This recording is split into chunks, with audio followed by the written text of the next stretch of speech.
Magandang araw po sa inyong lahat mga ka-online. Hanapin po ang isa ko pang channel, ang Papa Dudut Vlogs, at suportahan niyo po ang aking weekly uploads sa second channel na yon.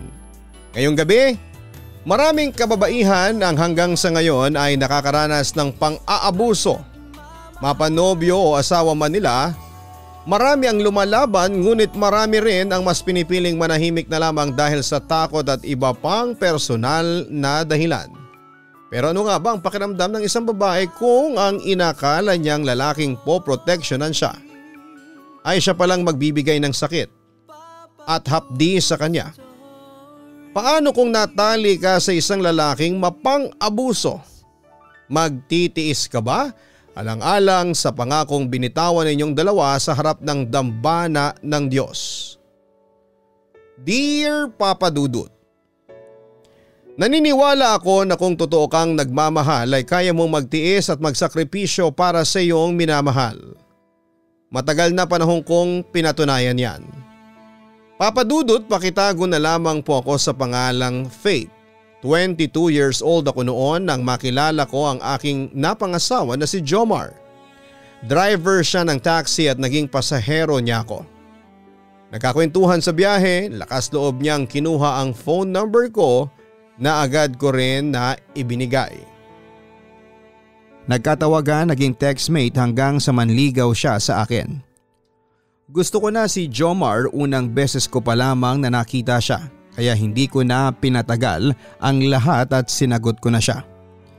Tumagal ng 4 na taon ang aming pagiging magkasintahan bago kami nag-decide na magpakasal, Papa Dudut. Hindi ganoon kagarbo ang aming kasal pero ako na yata ang pinakamasayang babae ng araw na yon dahil napag-isang dibdib ako at ang lalaking minamahal ko. Bago ko pakasalan si Jomar ay may napapansin na akong ugali sa kanya na medyo hindi ko nagustuhan. Nakikialam siya sa isusuot ko. Ayaw niya ng sexy dahil alam niya na mag-isip ang mga lalaki. Kapag nasa public place kami at napatingin ako sa ibang lalaki ay hindi niya ako kinakausap. May mga pagkakataon pa na kapag nag-aaway kami minumura niya ako at tinutulak. Pero lahat ng yon ay inisip kong normal. Ganon lang siguro si Jomar kasi mahal na mahal niya ako. Nung una ay nakikitira kami sa mga magulang ko dahil wala pa kaming sariling bahay. Pero nang ma-turn over na sa amin ang bahay na kinuha namin sa pamamagitan ng pag-ibig ay lumipat na kami roon. Naghanap na rin ako ng trabaho upang may katuwang si Jomar sa pagbabayad ng monthly bills kasama na ang bayad sa bahay. Hindi naman gaanong kalaki ang bahay na kinuha namin kaya hindi rin malaki ang monthly. Kapag may sobra ay tinatabi namin hanggang sa mapaganda namin kahit paano ang aming maliit na bahay. Masaya kami sa buhay namin ni Jomar noong umpisa. Hindi kami mayaman at hindi rin marami ang aming pera pero hindi yon naging hadlang upang kami ay maging masaya. Napilitan akong huminto sa pagtatrabaho nang mabuntis ako, Papa Dudut. Napag-usapan na namin noon ni Jomar na sa sandaling mabuntis ako ay hindi na ako magtatrabaho. Magiging housewife ako upang asikasuhin siya at ang anak namin. Habang siya naman ang solong magtatrabaho. Pumayag ako sa gustong mangyari ni Jomar dahil ganon din ang gusto ko. Ang gusto ko ay matutukan ang aming anak hanggang sa ito ay lumaki at magkaroon ng isip. Isa pa ay ayokong lumaki ang aking anak na ibang tao ang nag-aalaga. Kaya nang mga anak ako sa aming panganay na isang lalaki na itatago ko sa pangalang Josh ay inihanda ko ng aking sarili sa buhay ng isang nanay. Mas lalong naging masipag si Jomar nang magkaroon kami ng anak. Madalas ay madaling araw na siyang nakakauwi mula sa pagmamaneho ng taxi. After ko mga anak ay mas lumakas akong kumain kaya naging mabilis ang pagdagdag ng aking timbang. Halos dumoble ang laki ng katawan ko kumpara noong hindi pa ako nabuntis at nanganak.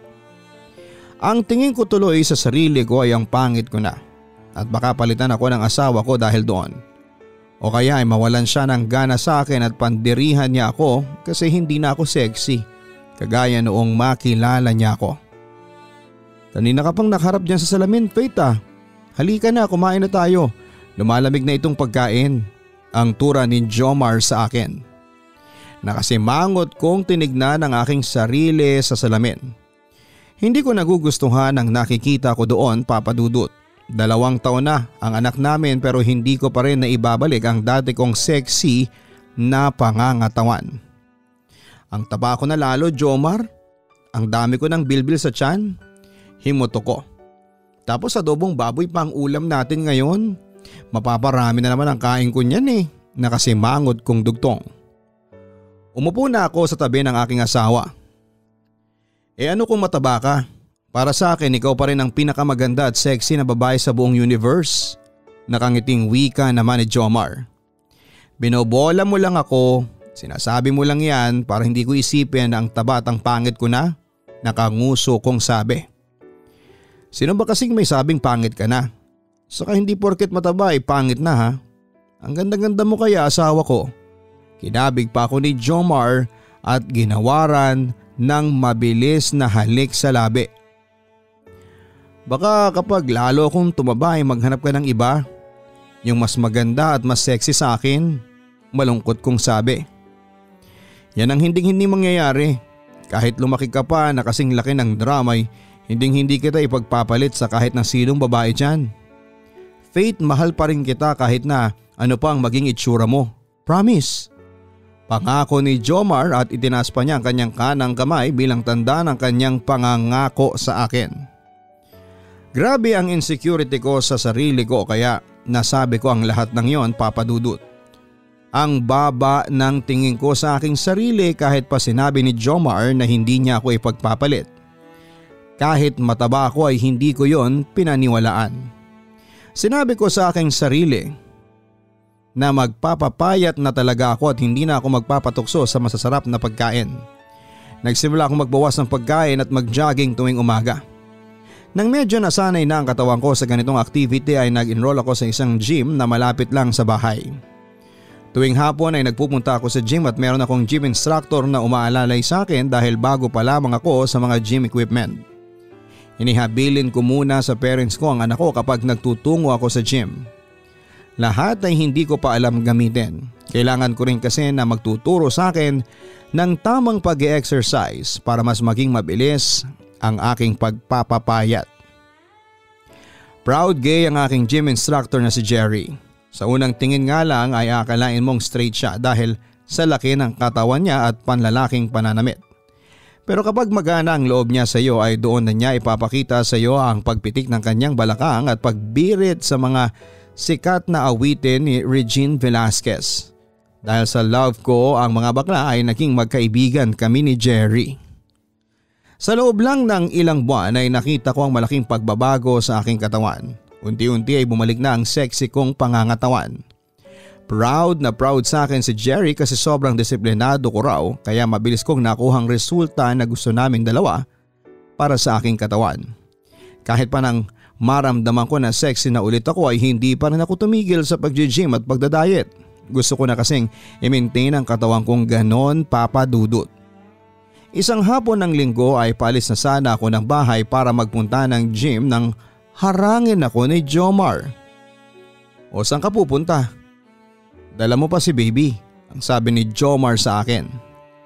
Sa gym, itong si baby ay sa amin muna. Alam ko kasi na rest day mo ngayon kaya ayoko mag-alaga ka ng baby natin, tugon ko. Gym? Sunday? Hindi ka ba kontento sa katawan mo, Faith? Sexy ka na, payat ka na. Kailan ka ba titigil sa gym mo na yan? Magkasalubong ang dalawang kilay na wika ni Jomar. Hindi ako titigil sa pag-gym para ma-maintain ko na ang ganitong katawan. Para din naman sa iyo to, Jomar eh. Ikaw naman ang makikinabang nitong katawan ko, hindi ba? Kumindot pa ako sa kanya. Ewan ko sa iyo, bahala ka na. Sige na, tumalis ka na at basta umuwi ka kaagad ha. May inis pa niya ang pagtaboy sa akin. Kahit alam kong masama ang loob ni Jomar ay nagpunta pa rin ako sa gym. Sa araw ng rest day niya ay tumuloy pa rin ako. Nangihinayang kasi ako sa ibabayad ko buwan-buwan kaya sinusulit ko talaga.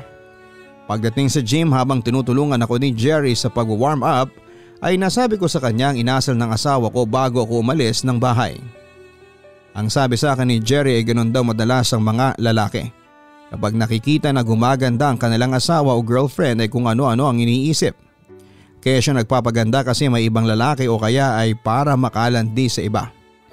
Pero hindi naman ganon ang reason ko kung bakit ako nagpapasexy. Ang dahilan ko ay upang bumalik ang nawawalang self-confidence ko at syempre para mawala ang insecurities ko sa katawan. Basta girl ha, kahit paintuin ka ng asawa mo, sa pagpapasexy ay huwag mo siyang susundin.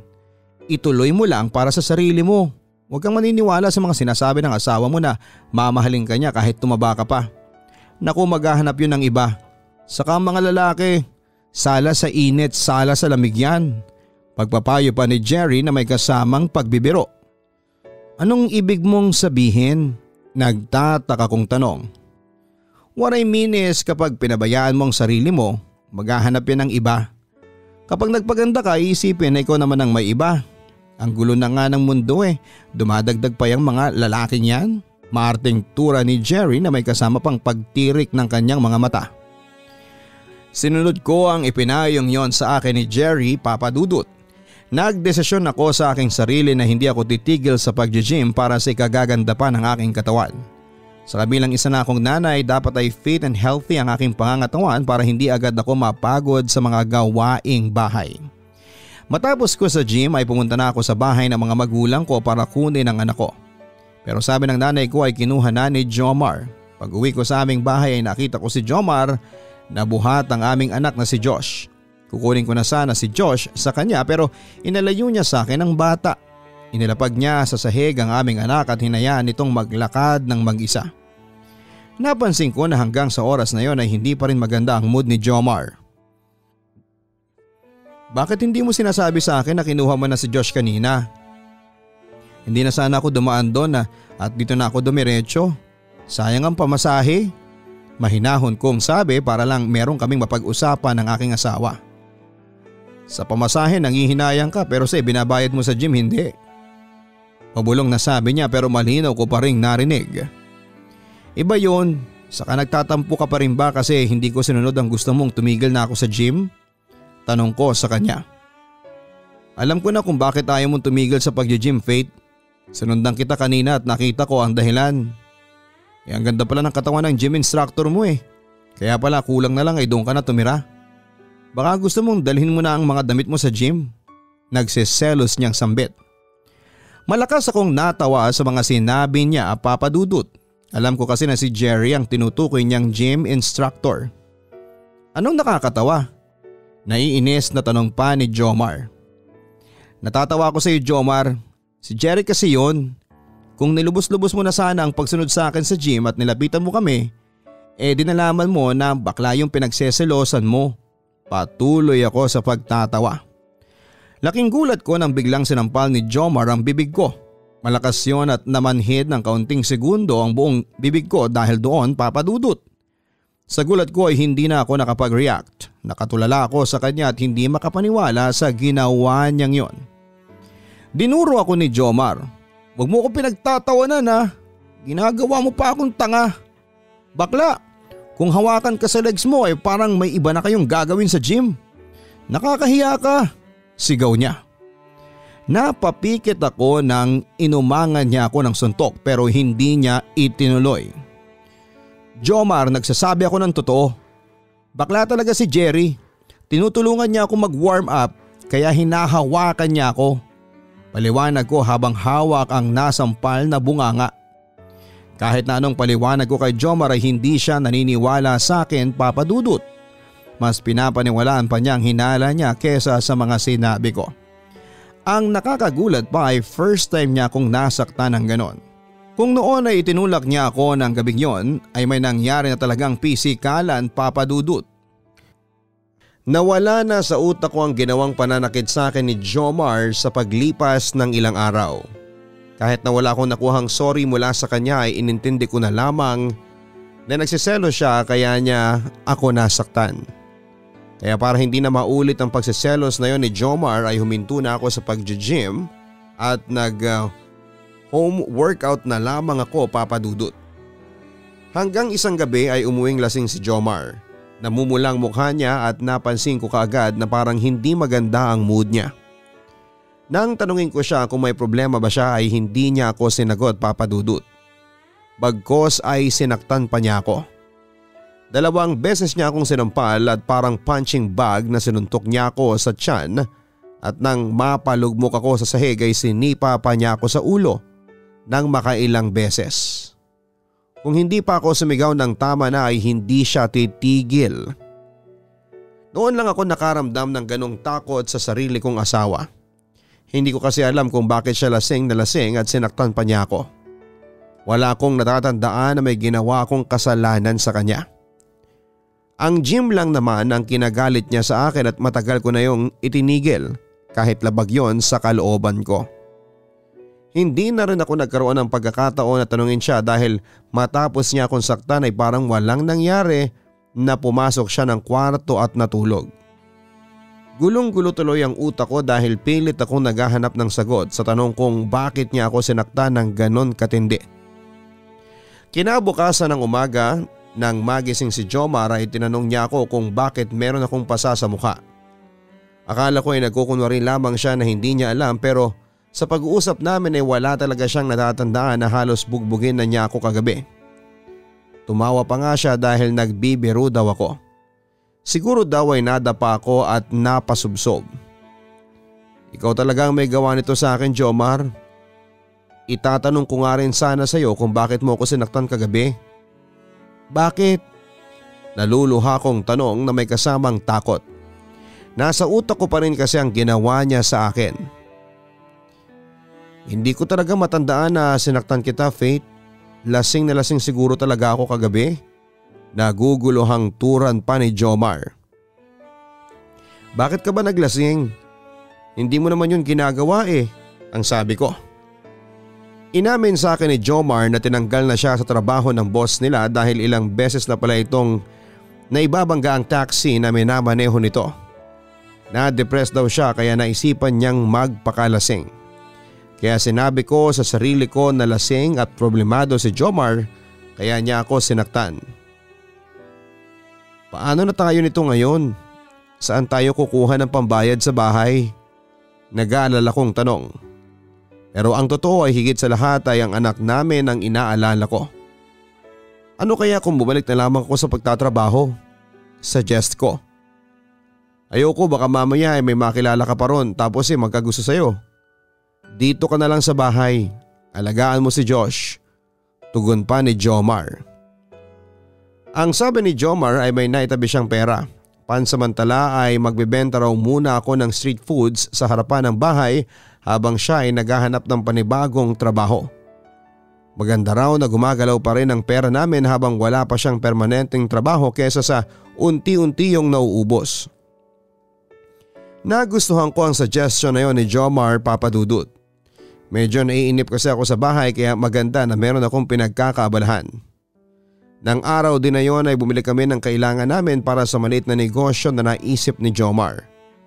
Kumuha na rin kami ng permit sa munisipyo upang wala kaming maging problema. Sa unang araw ko ng pagtitinda ng mga street foods ay medyo nahirapan ako. Lalo na't may inaalagaan pa akong bata. Tsinaga ko yon hanggang sa masanay na lamang ako. Si Jomar ay nagkaroon na rin ng bagong trabaho bilang shuttle driver sa isang kumpanya na gumagawa ng parts ng computer. Shifting ang pasok niya kaya paiba-iba ng oras na magkasama kami sa bahay. Kahit may trabaho na si Jomar ay pinagpatuloy ko pa rin ang pagtitinda, Papa Dudut. Nasanay na kasi ako sa ginagawa ko at nag-i-enjoy na ako. Isa pa ay kahit papaano ay nakakatulong ang kinikita ko roon sa pang-araw-araw namin. Saka hinahanap ako ng mga kapitbahay ko kapag hindi ako nagtitinda. Dahil din sa maliit naming negosyo na yon ay nadagdagan ng aking mga kakilala sa lugar ng aming tinitirhan. May mga naging suki ako at tumatambay sa pwesto ko at nakikipagkwentuhan. Kahit nga yung mga binatang naglalaro ng basketball sa court, malapit sa pwesto ko ay doon nagpupunta sa akin para kumain o kaya ay uminom ng sa malamig. Hindi maiiwasan, Papa Dudut, sa mga binatang lalaki ang mapagbiro na minsan ay sinasakyan ko na lamang. Ate Faith, crush ka raw ni Troy? Biro ng isa sa mga binatang naglalaro ng basketball. Suki ko na ang grupo nila. Madalas ay silang nakakaubos ng mga paninda ko. Uy, nakakahiya ka. Baka marinig ng asawa ni Ate Faith yung biro mo. Magalit pa yun sa atin eh. Namumulang mukha na sabi pa ni Troy. Hindi magagalit si Jomar basta uubusin niyo ang mga paninda ko lagi pag bibiro ko.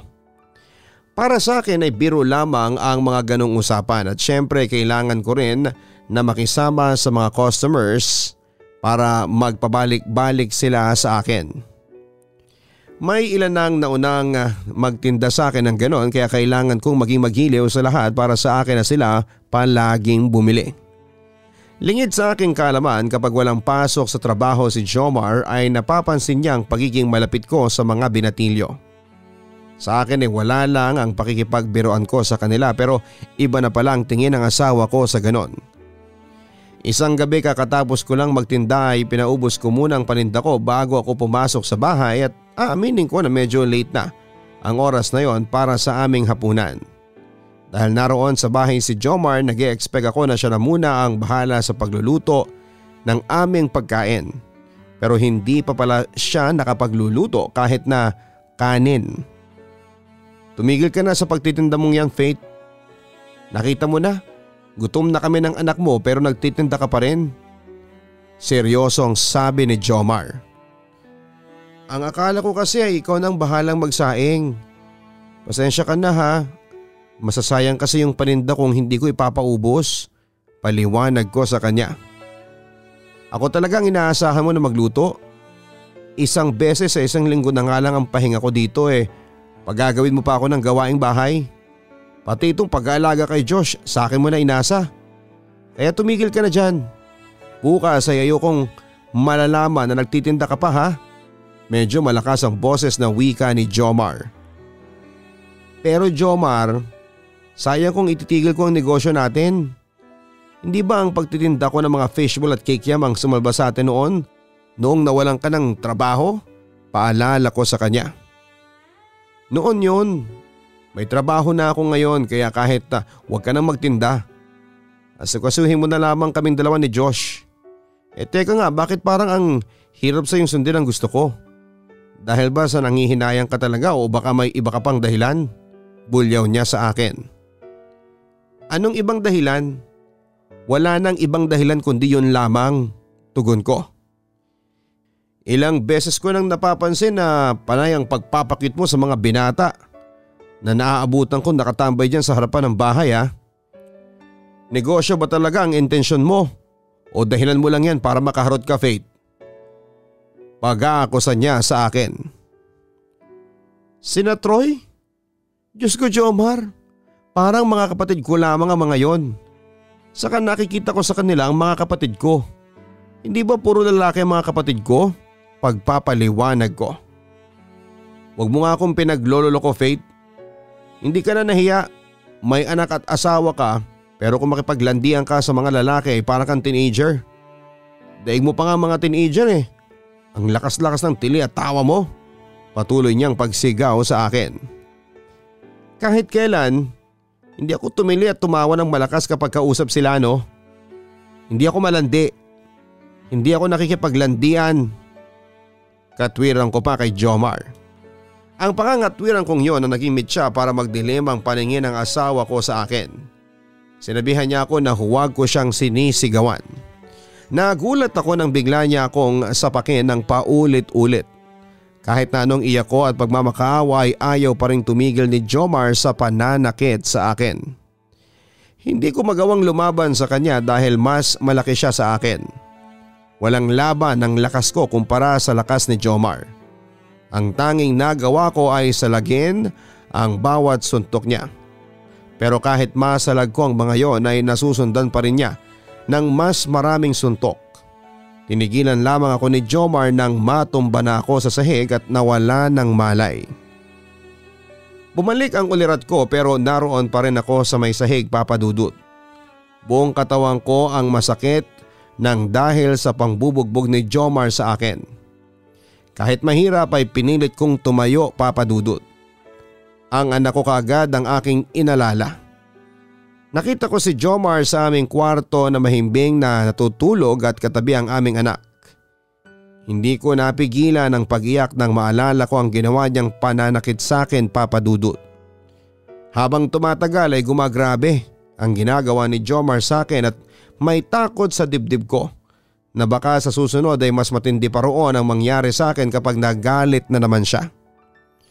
Naalala ko kasi ang sinabi sa akin ng nanay ko na kapag daw sinaktan ako ng boyfriend o asawa ko ng isang beses ay hiwalayan ko na kasi malaki ang chance na uulitin nito ang bagay na yon. May mga lalaki raw na pakiramdam nila ay may kapangyarihan sila kapag nasasaktan nila ang mga babae. Meron daw mga lalaki na pakiramdam nila ay pagmamay-ari nila ang kanilang nobya o asawa. Kaya kahit na anong gawin nila rito ay ayos lamang. Gusto nila na nakokontrol nila ang babae.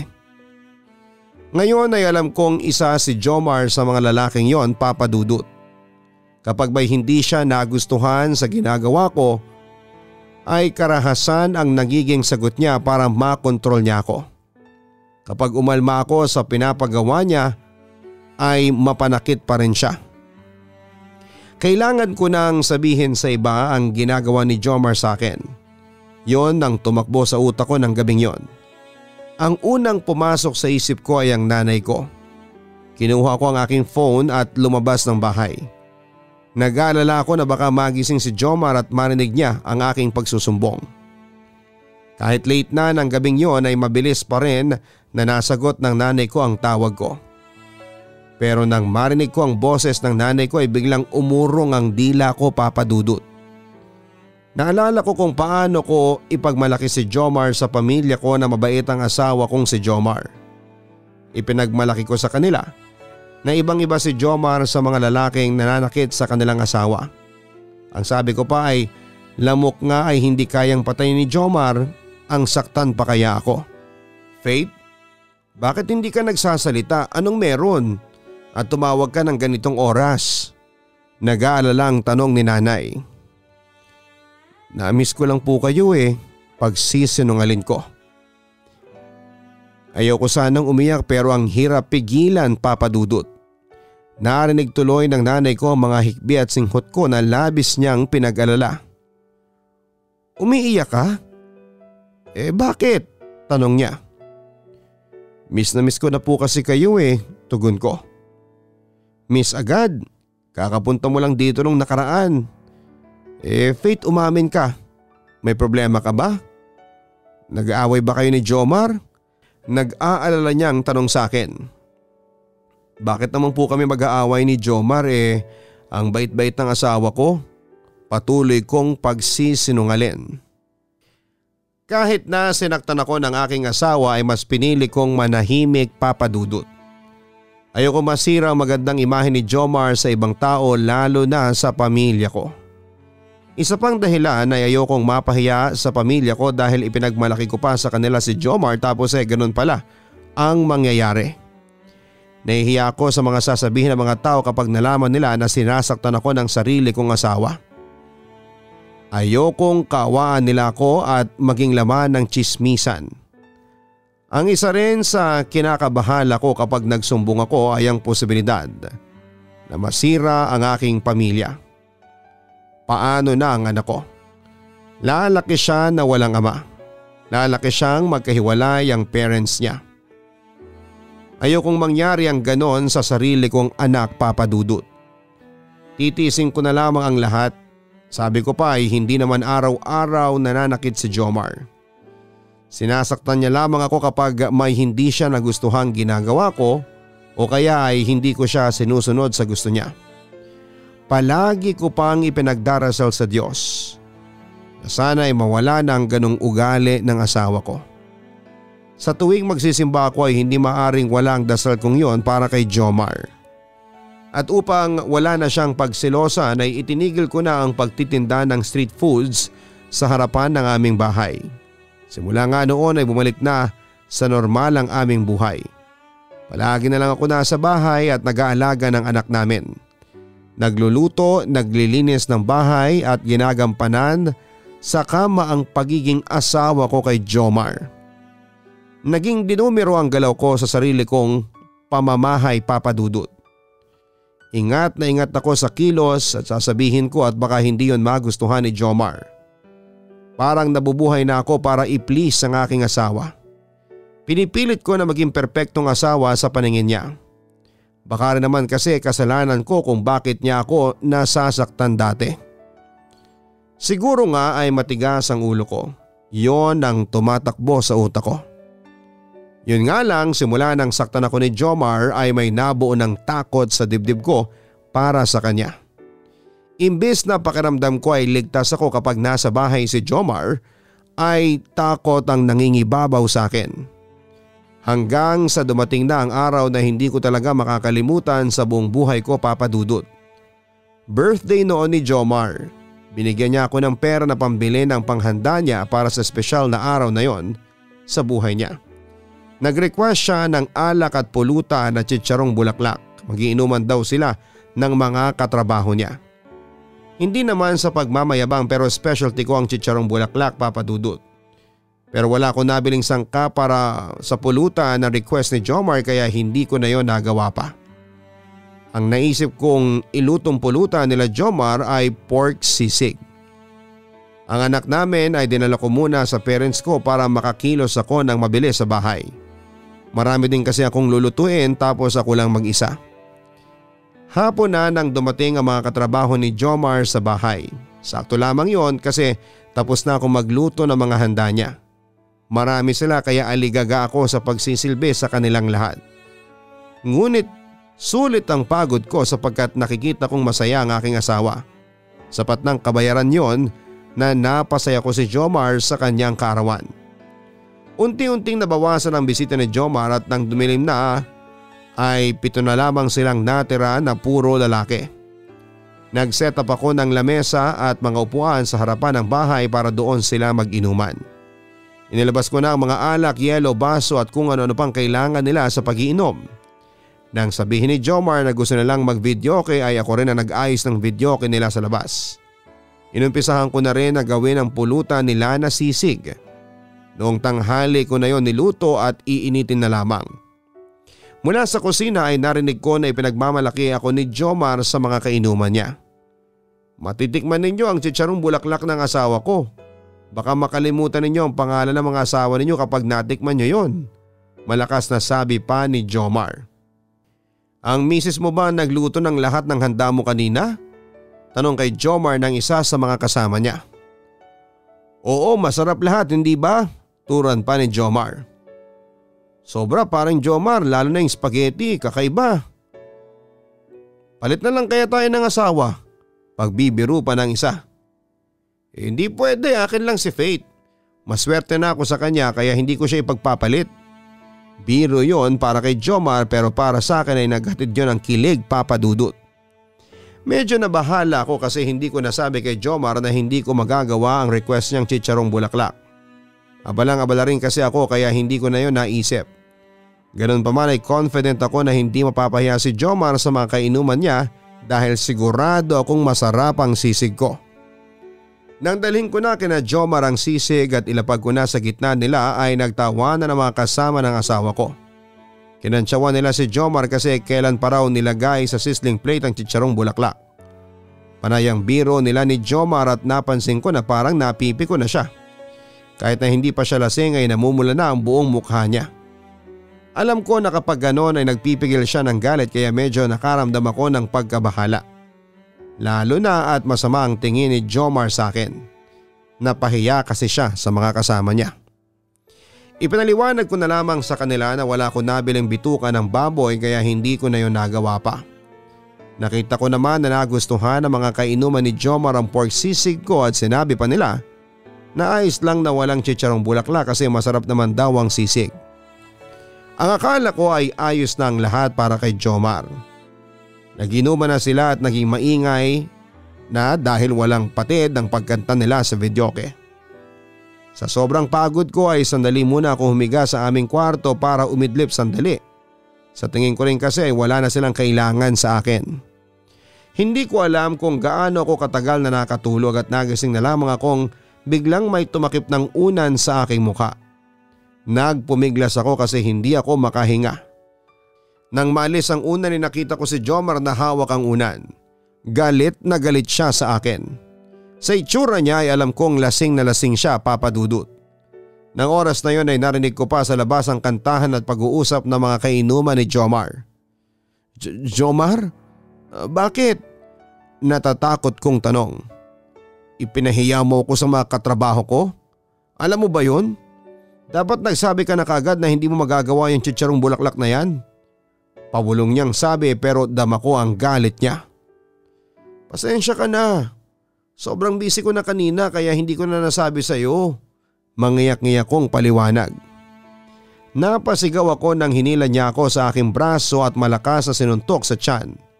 Binalaan niya ako na huwag maingay dahil kapag narinig daw ng mga katrabaho niya ay mas lalo niya akong sasaktan. Sa takot ko ay sinunod ko siya, Papa Dudut. Pigil ko ang aking pagsigaw at pag-iyak habang sinusuntok. Sinasampal at tinatadyakan ako ni Jomar. Ipinagpasalamat ko ng oras na yon na wala ron ang aking anak. Kahit bata pa siya at walang muwang ay ayokong makita niya ang ginagawa ng tatay niya sa akin. Lupaypay na ako nang huminto siya sa pambubugbog sa akin. Nakahiga na ako sa sahig dahil sobrang sakit ng buong katawan ko. Walang kamalay-malay ang mga kainuman niya na may nangyayari ng karahasan sa loob ng bahay. Gusto ko man na humingi ng tulong sa kanila ay iniisip ko rin si Jomar at ang imahin niya sa mga katrabaho niya. Ang buong akala ko ay tapos na ang lahat nang lumabas si Jomar ng kwarto. Siguro ay 10 minuto rin ang lumipas. Nagulat ako nang bumalik si Jomar at may dala siyang isang kaldero na may kumukulong tubig. Doon ako napasigaw ng malakas. Kahit masakit ang katawan ko ay bigla akong nagkaroon ng lakas para tumayo. Isinaboy ni Jomar sa akin ang kumukulong tubig. Nakaiwas man ako ay hindi pa rin nakaligtas na masabuyan ng mainit na tubig ang aking binti at paa. Hindi ko na kayang magpigil pa ng sigaw, Papa Dudut, at napaiyak na ako ng malakas dahil sa sobrang sakit. Naalerto ng napakalakas kong sigaw ang mga nagiinuman sa labas. Pumasok silang lahat sa bahay at nang makita nila ang kalagayan ko ay agad nila akong tinulungan at dinala sa ospital. Dahil nagkaroon ng saksi sa pananakit ni Jomar sa akin ay hinuli siya ng mga pulis at kinulong. Habang ang buong pamilya ko ay galit na galit kay Jomar. Nagkaiyakan pa kami ng nanay ko. Sinisisi niya ang sarili niya kung bakit yon nangyari sa akin. Aniya wala raw siyang kwentang nanay dahil hindi man lang niya naramdaman na may nangyayari na palang masama sa akin sa kamay ng aking asawa. Pagkalabas ko ng ospital ay inurong ko ang kaso kay Jomar kahit pa may private group na willing akong tulungan. Sila yung tumutulong sa mga battered wife na kagaya ko. Iniisip ko pa rin si Jomar at ayokong makulong ang ama ng aking anak. Kahit na malaki ang pagtutol ng buong pamilya ko ay bumalik pa rin ako sa bahay namin ni Jomar at nagsama pa kami. Ang mahirap nga lang ay hindi ko magawang makalimutan ang ginawa niyang pananakit sa akin dahil nag-iwan ng malaking sugat sa aking mga binti at paa ang pagsaboy niya ng kumukulong tubig sa akin. Mas lumaki ang takot ko na baka bigla na lamang akong saktan at bugbugin ni Jomar. Pero ang masakit pa ay hindi man lang nag-sorry si Jomar sa akin. Wala siyang sinabi na magbabago na siya kahit ang mangako na hindi na yon uulitin ay wala. Sinubukan kong makisama ulit sa kanya alang-alang sa anak namin. Kaya nga lang ay hindi ko na magawang mabuhay pa ng mapayapa sa bahay na yon. Kaya isang araw ay bigla na lamang ako nag-decide na himawalay na kay Jomar. Habang kumakain ng almusal ay sinabi ko sa kanya na mas mabuti pa na maghiwalay na lamang kaming dalawa dahil mas lamang na ang takot kesa sa pagmamahal na nararamdaman ko para sa kanya. Tinanong niya ako kung saan ako titira. Ang sabi ko ay sa amin na lamang para hindi siya mahirapan ay sa akin na muna si Josh. Dalawin o puntahan na lamang niya sa bahay kapag gusto niya o kaya ay may oras siya. Nagkaroon din kami ng kasunduan sa barangay kung magkano ang sustento na ibibigay niya sa anak namin. Hindi kagaya ng pagpapahirap ni Jomar noong magkasama kami ay hindi niya ako pinahirapan sa paghihiwalay naming dalawa. Nag-expect pa ako na pipigilan niya ako o kaya ay magmamakaawa siya na huwag siyang hiwalayan. Pero walang ganong nangyari. Siguro naisip rin niya na hindi maganda na magkasama kaming dalawa. Wala akong bigat na nararamdaman nang maghiwalay kami ng asawa ko, Papa Dudut. Alam ko kasi sa sarili ko na sinubukan ko magstay sa relasyon namin ni Jomar. Maraming beses kong sinubukan at hindi agad ako sumuko. Alam ko yon sa aking sarili. Kapag gustong makita ni Jomar ang aming anak ay hindi siya nagpupunta sa bahay bagkus sa labas niya palaging gustong makita si Josh. Alam ko na natatakot siya sa pamilya ko. Nahihiya rin siya siguro sa mga ito. Sa ngayon ay ganun pa rin ang setup namin ni Jomar. Masasabi ko na ang pagtapos sa relasyon namin ni Jomar kahit pa mahal ko siya ang pinakamagandang desisyon na nagawa ko sa buong buhay ko. Habang maliit pa ang anak namin ay pinaunawa ko na kaagad sa kanya ang sitwasyon ng pamilya namin para kapag nagkaroon na siya ng isipan ay hindi na siya mahirapan na unawain ang lahat. Pero syempre hindi ko sinasabi sa kanya ang pananakit ng tatay niya sa akin noon. Kapag lumaki pa siya ay palagi kong ipapaalala sa kanya na ang pananakit ng babae ay mali. Ayokong maging katulad siya ng tatay niya lalo na at lalaki ang anak ko, Papa Dudut. Dito ko na po tatapusin ang aking sulat, Papa Dudut, at gusto ko rin sabihin sa ibang kababaihan na huwag kayong papayag na sasaktan kayo ng asawa o boyfriend ninyo. At kung sinaktan na kayo ay huwag kayong manahimik kagaya ng ginawa ko. Maging matapang kayo, huwag nating konsintihin ng pang-aabuso kahit pang gumawa nito sa atin ay ang taong mahal natin. Lubos na gumagalang, Faith. Isang mahigpit na yaka para sa lahat ng taong nakakaranas ng pang-aabuso. Palagi nating tandaan na ang pananakit at pang-aabuso, pisikal man yan o verbal, ay hindi tanda ng pag-ibig. Ang tunay na pag-ibig ay nagpapakita po ng paggalang at kabutihan. Magandang malaman na nakawala na si Faith sa mapang-abuso niyang asawa at namumuhay nang hindi na sila magkasama sa isang bubong. Tandaan natin na walang kahit na sinong lalaki ang may karapatan na saktan ang kanyang asawa o nobya. Walang sapat na dahilan para saktan ng isang babae dahil naniniwala ako na lahat ng problema at pagkakaintindihan ay nadadaan po sa pag-uusap ng may kasamang pangunawa. Huwag din natin kakalimutan na hindi lamang babae ang nakakaranas ng pang-aabuso. Maging mapagmatsyag din tayo sa ating kapaligiran dahil baka hindi natin alam may isang tao na nangangailangan ng ating tulong. Naghihintay lamang sila ng isang kamay nahihila sa kanila upang makawala sa mapang-abusong relasyon na kanilang kinasadlakan. Hanggang sa muli, ako po ang inyong Papa Dudut. Huwag kalimutan na mag-like, share and subscribe. Maraming salamat po. Ang buhay ay mahiwaga, laging may lungkot at saya. Sa Papa Dudut Stories, laging may karamay ka.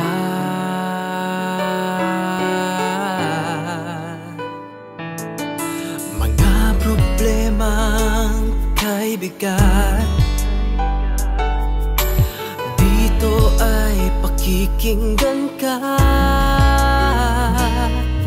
Sa Papa Dudut Stories, kami ay iyong kasama. Dito sa Papa Dudut Stories, ikaw ay hindi nag-iisa.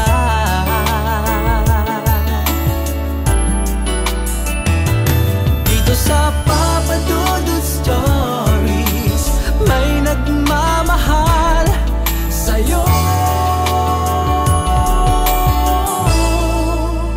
Papa Dudut Stories, Papa Dudut Stories.